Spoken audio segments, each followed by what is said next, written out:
Friends, welcome to our Sayali fashion designer channel आणि मी आहे सायली. तर तुम्हा सगळ्यांचं आपल्या आजच्या नवीन अशा छानशा व्हिडिओमध्ये मी मनापासून खूप खूप स्वागत करते. तर कसे आहात तुम्ही? नक्कीच मस्त आणि मजेत असणार आहात. आणि आज मी तुमच्यासोबत खूप सुंदर अशी ब्लाऊज डिझाईन शेअर करणार आहे. ऍक्च्युली बऱ्याचदा आपल्याला त्याच ब्लाऊज डिझाईन बघून कंटाळा येतो. वेगळी, युनिक आणि साडीला खूप सुंदर असं लुक येणारी डिझाईन बनवायची असते. त्याचबरोबर कस्टमरला सुद्धा आपल्याला नवीन डिझाईनची आयडिया द्यायची असते. तर कशी द्यावी हे सुचत नाही. तर आजची जी काही डिझाईन आहे खरं तर ही खूप सुंदर आहे आणि सगळ्यात इम्पॉर्टंट म्हणजे मी तुम्हाला आजच्या ह्या डिझाईनची कटिंग आणि स्टिचिंग दोन्ही पण अतिशय सावकाश स्टेप बाय स्टेप आणि खूप काही महत्त्वाच्या टिप्स अँड ट्रिक्स सांगणार आहे, जेणेकरून तुम्हाला आपला आजचा हा व्हिडिओ बघून फक्त अशी डिझाईन बनवणंच नाही तर ती प्रॉपर फिनिशिंग सहित म्हणजे कशी बनवावी तर हे देखील सहजच लक्षात येईल. ठीक आहे, सो चला मग वेळ न घालवता आपण आपल्या आजच्या छानशा व्हिडिओला सुरुवात करूयात. आणि आपला आजचा हा व्हिडिओ तुम्ही स्किप न करता पूर्ण नक्की बघा, जेणेकरून तुम्हाला आपला आजचा हा व्हिडिओ बघून अशी छानशी ब्लाऊज डिझाईन बनवणं खूपच सोपं जाईल. म्हणजे मी अगदी सोप्या पद्धतीने सांगणार आहे, जेणेकरून बाय चान्स जरी तुम्ही कोणी नवीन शिकत असाल तरी सुद्धा तुम्हाला आपला आजचा हा व्हिडिओ बघून डिझाईन बनवणं खूपच सोपं जाईल. ठीक आहे, सो चला मग आता आपण स्टार्ट करूयात. तर हे बघा, इथे तुम्ही बघू शकता की हा आहे ब्लाऊज पीस. कलर छान आहे आणि यावर आज आपण खरं तर खूप सुंदर अशी ट्रेंडिंग न्यू लुक मधली ब्लाऊज डिझाईन बनवणार आहोत. सो इथे तुम्ही हेही बघू शकतात की याचं जे काही अस्तर आणि मेन फॅब्रिक आहे तर असं दोन्हीचा बॅक पार्ट आपण इथे ऑलरेडी कटिंग करून घेतलेला आहे. आणि सगळ्यात आधी आता याचं मेजरमेंट कसं आहे ते मी तुम्हाला सांगते, म्हणजे तुम्हाला तुमच्या मापानुसार या डिझाईनसाठी कशा पद्धतीने कटिंग स्टिचिंग करावी हे सहजच लक्षात यावं यासाठी. सो बघा, मग ह्या ब्लाऊजची उंची आहे 13, 1 इंच मार्जिन, असं टोटल आपण 14 इंचाला मार्किंग करून घेतलेली आहे.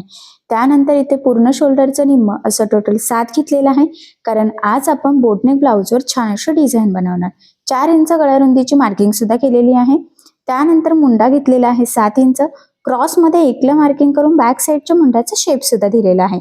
इथून घेतलेला आहे छातीचा चौथा भाग अधिक 1.5 किंवा 2 इंच मार्जिन, तर 8.5 अधिक 1.5 असं टोटल 10 इंचाला मार्किंग करून हा बॅक पार्ट आपण इथे कटिंग करून घेतला आहे. आता सगळ्यात आधी गळ्याची जी काही मार्किंग आहे तर ती आपल्याला अस्तरच्या बॅक पार्टवर करायची आहे. सो वरचा गळा 3 इंचाला आपण मार्क करूयात. त्यानंतर तिथून खाली जर वरचा गळा आणि मधल्या शेपमध्ये तुम्हाला डिस्टन्स ठेवायचा असेल तर तुम्ही ठेवू शकतात. बट आज आपण जी काही डिझाईन बनवणार आहोत तर ते दोन्ही शेप अटॅच आहेत. सो त्यामुळे मग इथून खाली अजून आपल्याला एक मार्किंग करायची आहे. सो बघा, मग मी इथे 8.5 इंचाला एक मार्किंग करून घेते. ठीक आहे, त्यानंतर 4 इंच गळारुंदीची सुद्धा आपल्याला इथे मार्किंग करायची आहे. खरं तर वरच्या साईडला आपण ऑलरेडी केलेली आहे, फक्त इथे 2 साईडनी बाकी होती तर तिथे सुद्धा करून घेतली. आणि यानंतर आता पट्टीच्या सहाय्याने हे पॉइंट जॉईन करून इथे आपल्याला 2 बॉक्स तयार करायचे. खरं तर ही आपली बेसिक स्टेप आहे. कुठलाही बोटने गळा असो, कसाही शेप असो, सगळ्यात आधी आपल्याला या पद्धतीने 2 बॉक्स तयार करावे लागतात. फक्त एवढंच आहे की वरचा बॉक्स आणि खालचा बॉक्स इथे अटॅच आहेत. काही डिझाईन मध्ये 1 इंचाचा डिस्टन्स असतो. ठीक आहे, आता इथून सगळ्यात आधी वरचा जो काही गळा आहे तर तो आपण घेतलेला आहे गोल, आणि मी सिम्पली त्याची मार्किंग सुद्धा इथे करून घेतली. त्यानंतर आता इथून बघायचं आहे किती आहे ते 8.5, तर 8.5चं निम्म होतं 4.25, म्हणजे त्याचं निम्म घ्यायचं आहे खरं तर आपल्याला. तर मी ते 4.25ला मार्किंग केली. त्यानंतर याची जी काही रुंदी आहे तर ती मी 2.5 घेतलेली आहे. तुम्हाला जर कमी हवी असेल तर कमी घेऊ शकतात, जास्त ब्रॉड हवे असेल तर ब्रॉडही घेऊ शकतात. ठीक आहे, आणि मग आता हे पॉइंट जॉईन करायचे आहे. बघा, ही लाईन आपल्याला इथून इथे ड्रॉ करायची आणि त्यानंतर इथून खालच्या साईडला. तर ही झालेली आहे आपली बोटनेक ब्लाऊजच्या गळ्याची मार्किंग. ठीक आहे, आता ही मार्किंग झालेली आहे. सो यावरच आता आपण कटिंग करून घेऊयात. सो बघा, मग सगळ्यात आधी आता हा जो काही वरचा गळा आहे ना तर तो मी इथे कट करते. खरं तर वरचा गळा आणि मधल्या शेपमध्ये तर आपल्याला 1 लाईन किंवा 2 लाईन एवढा डिस्टन्स ठेवायचा आहे, म्हणजे जॉईंट ठेवायचं आहे. नंतर आपण ते कटिंग करणार आहोत, पण जोपर्यंत आपण टीप वगैरे मारत नाही तोपर्यंत आपल्याला ते किंचितचं जॉईंट ठेवायचं आहे, जेणेकरून आपली गळारुंदी किंवा मधला शेप जास्त स्प्रेड व्हायला नको आणि आपला ब्लाऊज चुकायला नको यासाठी. ठीक आहे, सो बघा, मग फायनली अशा पद्धतीने आपली गळ्याची मार्किंग आणि कटिंग झालेली आहे. सो आता आपण इथे स्टिच करायला सुरुवात करूयात. तर सगळ्यात आधी मेन फॅब्रिक ठेवलं, त्यानंतर त्यावर ठेवलेला आहे अस्तरचा बॅक पार्ट.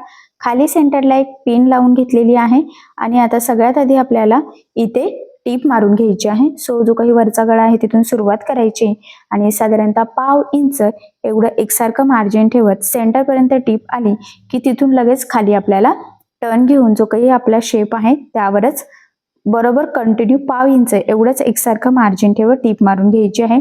टीप मारताना डिस्टन्स अजिबातच कमी जास्त होणार नाही याची काळजी घ्यायची आहे. कारण जर का आपला डिस्टन्स कमी जास्त झालं, मार्जिन कमी जास्त झालं तर संपूर्ण ब्लाऊज आपला चुकू शकतो. फिनिशिंग, गळा याचा आकारही चुकू शकतो आणि फिटिंगही.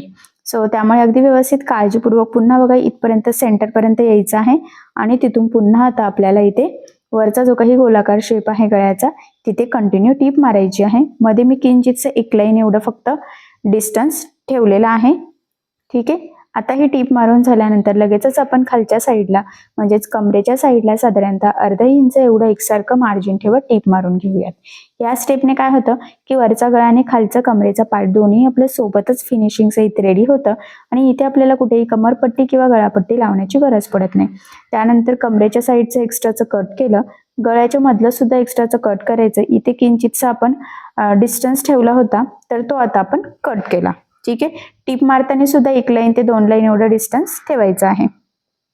आणि याच्यामध्ये जे काही एक्स्ट्राचं मेन फॅब्रिक होतं सो ते सुद्धा आपण इथे कट केलं. त्यानंतर आता ह्या शेपला आपल्याला द्यायचे आहे छोटे छोटे कट्स, जेणेकरून ज्यावेळेस आपण हा बॅक पार्ट सरळ करू तर तो प्रॉपर परफेक्ट फिनिशिंग सहित सरळ व्हावा. त्यासाठी खरं तर ही स्टेप खूपच इम्पॉर्टंट आहे. सो त्यामुळे मग अगदी व्यवस्थित काळजीपूर्वक छोटे छोटे कट्स मारून घ्यायचे आहे. आणि इथे वरचा जो काही गोलाकार गळा आहे ना तिथे सुद्धा मी 2-3 कट्स मारलेले आहे. महत्वाचं फक्त एवढंच आहे की कट्स मारताना एक्स्ट्राचा ब्लाऊजला कट जाणार नाही याची सुद्धा आपल्याला इथे खरं तर काळजी घ्यायची आहे. त्यानंतर ह्या पद्धतीने हा बॅक पार्ट आपल्याला सरळ करायचा आहे. अगदी व्यवस्थित सावकाश, अजिबात जोराचं खेचायचं नाहीये कारण खूप जोरात खेचल्याने बऱ्याचदा शिलाई निघण्याचे चान्सेस असतात. सो तसं होऊ देऊ नका. आणि बघा इथलं जो काही आपला पार्ट आहे ना तर तो अलगत अलगत एखाद्या शार्प वस्तूने बाहेर हळूहळू प्रेस करायचा आहे. तर इथे मी मशीनचा स्क्रूड्रायव्हरच घेतलेला आहे. खूप जोरात जर केलं तर तिथे फाटण्याचे चान्सेस असतात. सो त्यामुळे अगदी अलगत अलगत आपल्याला हलक्या हलक्या हाताने फक्त प्रेस करून बाहेर काढायचं आहे. ठीक आहे. सो बघा मग या पद्धतीने आपण हा पार्ट अगदी व्यवस्थित सरळ करून सेट केला. आता सगळ्यात आधी गळ्याच्या साईडने द्यायची आहे दाब टीप. तर लक्षात राहू द्या इथे दाब टीप देताना आतला अस्तरचा जो काही कपडा आहे तर तो वरती दिसणार नाही याची आपल्याला काळजी घ्यायची आहे. आणि बघा मग अगदी व्यवस्थित आणि काळजीपूर्वकच आपल्याला इथे दाबटीप देऊन घ्यायची आहे. ठीक आहे. आणि दाबटीप देताना ज्या काही महत्त्वाच्या टिप्स अँड ट्रिक्स मी तुमच्यासोबत शेअर करत आहे तर त्या तुम्ही सुद्धा आवर्जून फॉलो करायच्या आहे. म्हणजे तुम्हाला सुद्धा आपला आजचा हा व्हिडिओ बघून अशी छानशी डिझाईन परफेक्ट प्रॉपर फिनिशिंग आणि फिटिंग सहज स्टिच करता यावी यासाठी. तर बघा मग फायनली इथपर्यंत टीप मारून झाली म्हणजेच दाबटीप. कंटिन्यू वरच्या गळ्याला सुद्धा आपण अटॅच हा शेप इथे तयार केलेला आहे. ठीक आहे. सो बघा मग फायनली परफेक्ट प्रॉपर फिनिशिंग सहित आपला गळा तर रेडी झालेला आहे. आता यानंतर आपल्याला कमरेच्या साईडला सुद्धा इथे दाबटीप द्यायची आहे. आणि इथे सुद्धा आतला जो काही अस्तरचा कपडा आहे तर तो वरती दिसणार नाही याची काळजी घेतच आपल्याला दाबटीप द्यायची आहे. हा पॉईंट इथे खूप इम्पॉर्टंट आहे, लक्षात राहू द्या. त्याचबरोबर इथे तुमच्या हेही लक्षात येईल की गळा आणि कमरेचा पार्ट दोन्ही सोबतच फिनिशिंग सहित रेडी झालं. कुठेही गळापट्टी कमरपट्टी लावण्याची गरज नाहीये. तर ह्या पद्धतीने गळा किंवा बॅक पार्ट रेडी करू शकता तुम्ही. खरं तर ही सगळ्यात सोपी पद्धत आहे आणि याला टाइम सुद्धा कमी लागतो. त्यानंतर अस्तर आणि मेन फॅब्रिक आपल्याला या पद्धतीने एकमेकाला जोडून घ्यायचं. जोडताना जेवढं शक्य आहे तेवढं कमीत कमी मार्जिन पकडायचं आहे. त्याचबरोबर जोडताना कुठे फुगा येणार नाही, गोळा होणार नाही, काही तिरकं जाणार नाही. तर ह्या छोट्या मोठ्या गोष्टींची सुद्धा खरं तर इथे आपल्याला काळजी घ्यायची आहे. आणि मग बघा फायनली आपण हे एकमेकाला जोडून घेतलं. आता हे जोडून झाल्यानंतर जे काही एक्स्ट्राचं मेन फॅब्रिक म्हणजेच ब्लाऊज पीसचा कपडा आहे तर तो कट करून परफेक्ट मापाचा बॅक पार्ट इथे आपल्याला रेडी करून घ्यायचा आहे.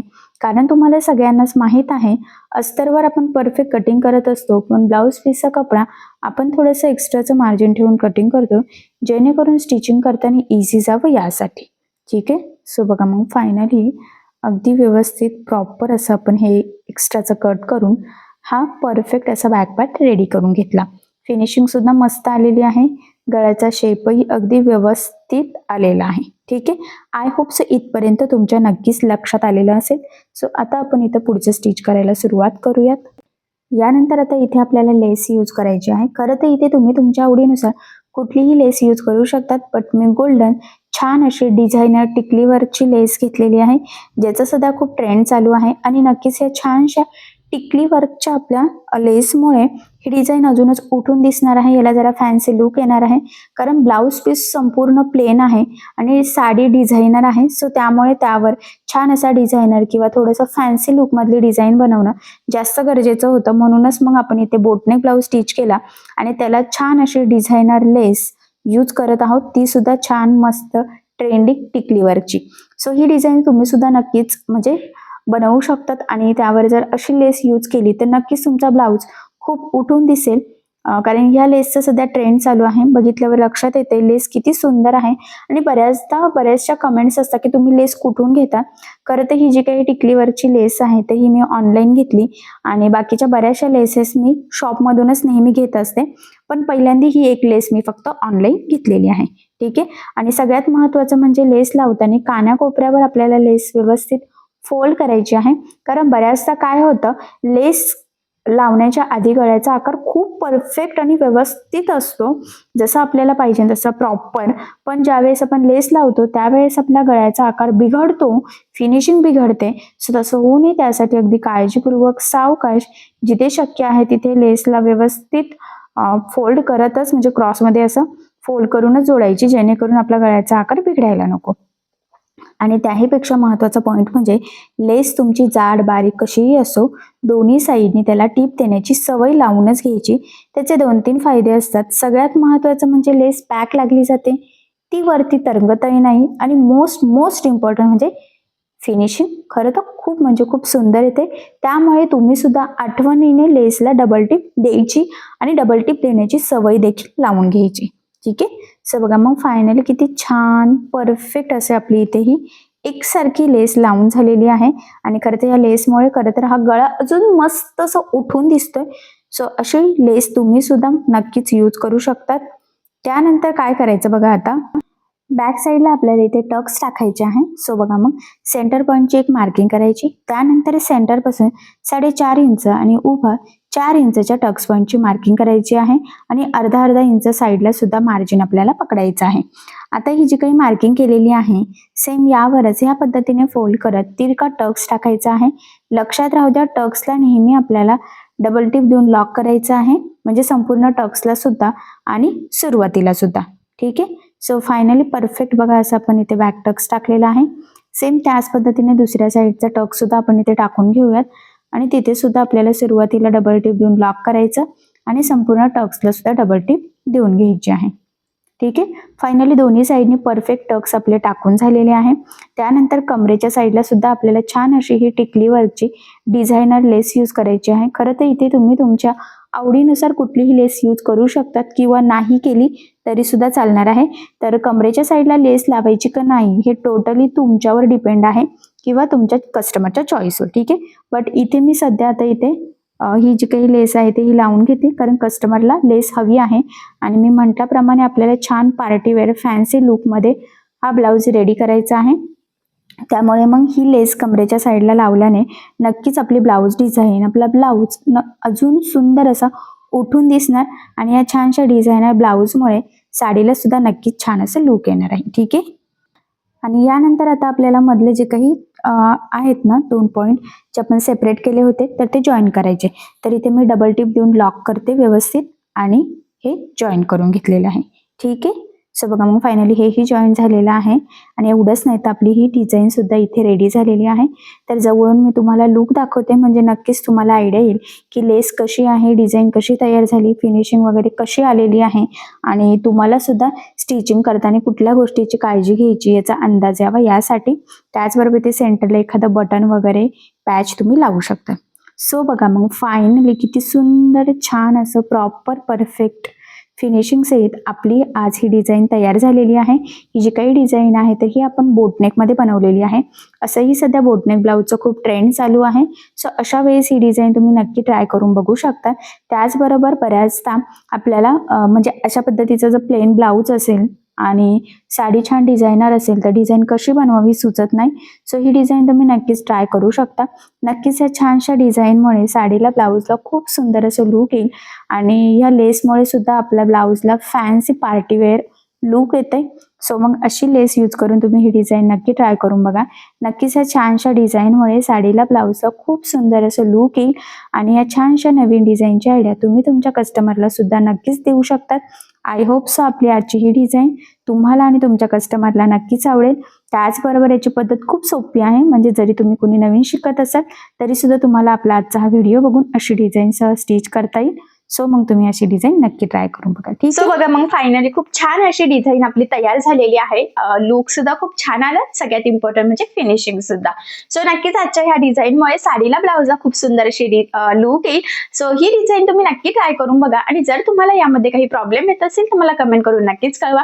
मी तुमच्या प्रश्नाचे उत्तर देण्याचा नक्कीच प्रयत्न करेन. ठीक आहे. सो चला मग आता आपण आपला आजचा छानसा व्हिडिओ इथेच थांबूयात आणि तुम्हाला आपला आजचा व्हिडिओ कसा वाटला हे कमेंट करून नक्की कळवा. त्याचबरोबर आपला व्हिडिओ आवडला असेल तेवढ्याला लाईक करायला विसरू नका आणि असेच नवनवीन छानसे व्हिडिओज बघण्यासाठी आपल्या सायली फॅशन डिझायनर या चॅनलला सबस्क्राईब करा आणि ज्यावेळेस तुम्ही सबस्क्राईब कराल त्यावेळेस त्यासमोरील बेल आयकॉन ही नक्की प्रेस करा. त्यामुळे काय होईल, जेव्हा मी नवीन व्हिडिओज टाकेल त्याचं नोटिफिकेशन तुम्हाला तुमच्या मोबाईलवर येईल. ठीक आहे. सो चला भेटूया पुन्हा नवीन अशा छानशा व्हिडिओमध्ये. तोपर्यंत टेक केअर, काळजी घ्या आणि आपला आजचा व्हिडिओ शेवटपर्यंत पूर्ण बघितल्याबद्दल thank you so much. Bye bye.